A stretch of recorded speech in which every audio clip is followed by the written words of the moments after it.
Assalamualaikum warahmatullahi wabarakatuh. Perkenalkan, nama saya Ayu Lestari dengan NIM C0D023053. Saya dari kelas F Perpajakan. Baiklah, di sini saya akan mempresentasikan PowerPoint yang berjudul Investasi Jangka Panjang dalam Akuntansi Pajak. Latar belakang, investasi jangka panjang adalah kegiatan penanaman modal dengan tujuan mendapatkan keuntungan dalam jangka waktu lebih dari 5 tahun. Jenis investasi ini penting dalam perencanaan keuangan masa depan seperti dana pensiun, pendidikan anak, atau pembelian aset besar. Meningkatnya inflasi, kesadaran keuangan, serta dukungan kebijakan pemerintah mendorong masyarakat untuk berinvestasi secara lebih strategis dalam jangka panjang. Definisi, investasi jangka panjang adalah penanaman dana ke aset produktif yang memiliki potensi keuntungan dalam jangka waktu lebih dari 5 tahun. Fokus utamanya adalah pertumbuhan nilai aset secara bertahap, bukan keuntungan sesaat. Karakteristiknya antara lain durasi panjang, pendapatan pasif, ketahanan terhadap volatilitas jangka pendek, dan selaras dengan tujuan keuangan masa depan. Tujuan investasi jangka panjang yang selanjutnya, beberapa tujuan utama dari investasi jangka panjang antara lain adalah untuk menumbuhkan kekayaan secara berkelanjutan, mempersiapkan dana pensiun, melindungi nilai uang dari inflasi, mempersiapkan biaya pendidikan anak, serta mendanai tujuan finansial besar lainnya seperti pembelian rumah atau kendaraan.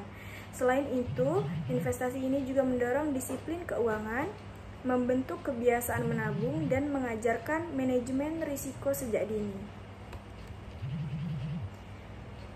Jenis investasi jangka panjang selanjutnya, saham yang memberikan keuntungan dari capital gain dan dividen, obligasi yang memberikan pendapatan tetap dari kupon bunga, reksadana, saham, dan campuran yang cocok untuk investor pemula karena dikelola oleh manajer investasi.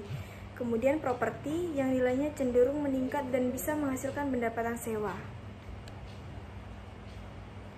Emas dan logam mulia yang berfungsi sebagai melindungi nilai terhadap investasi. Unit link yang menggabungkan proteksi, asuransi, dan investasi. Deposito jangka panjang untuk investor konservatif, serta investasi pada bisnis atau startup yang beresiko tinggi namun berpotensi menghasilkan keuntungan besar. Risiko investasi jangka panjang. Risiko pasar bisa terjadi akibat fluktuasi harga yang tajam. Risiko inflasi menggerus daya beli. Risiko likuiditas muncul saat aset sulit dicairkan. Risiko kredit berkaitan dengan kemungkinan gagal bayar. Risiko suku bunga mempengaruhi nilai obligasi.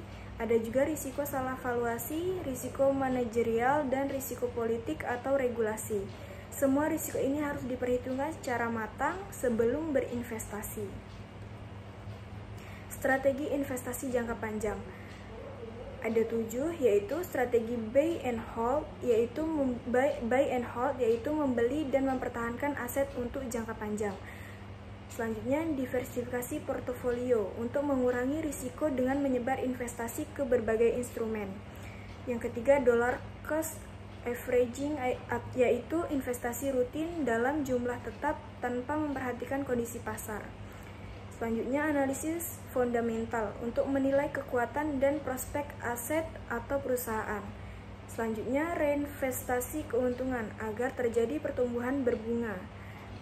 Yang keenam, menentukan tujuan keuangan yang jelas serta melakukan evaluasi dan penyesuaian portofolio secara berkala. Dan yang terakhir, yang tidak kalah penting adalah menjaga kedisiplinan dan tidak mudah panik dalam menghadapi fluktuasi pasar.